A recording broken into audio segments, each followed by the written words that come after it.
And with us today is a guest from the University of Toronto's G20 Research Group, Alissa Wang. Thank you so much for being with us today.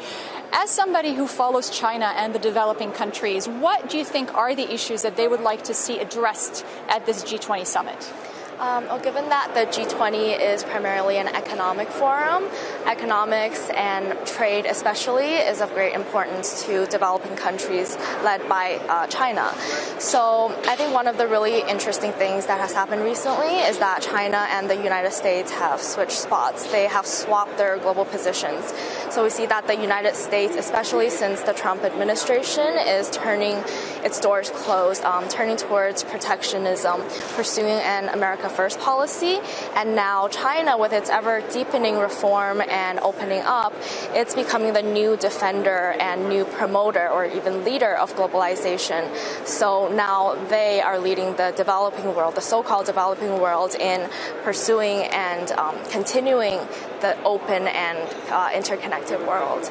Very interesting indeed. And of course, Japan has signed a free trade deal as well at the beginning of this week.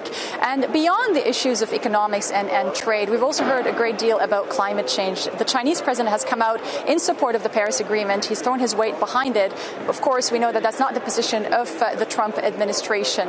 Why is climate change so important to China and other developing countries? So I think there has actually been some misconceptions from before about the attitude of developing nations towards climate change. Because right now, we all know that climate change is an existential issue and that it's in the interest of everyone. It doesn't matter if you're a developing nation or a developed nation. It doesn't matter if you're rich or poor. Everyone is affected equally by climate change.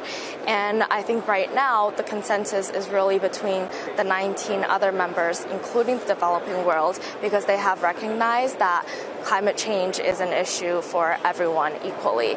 And that's why we see new investments led by China, India, Mexico on renewable technology. Last year at the G20 Summit in China, the focus was on innovation, and they were focusing on how to innovate on green technology, green finance, and all of the new things that are going to be the leaders and drivers of the new climate regime.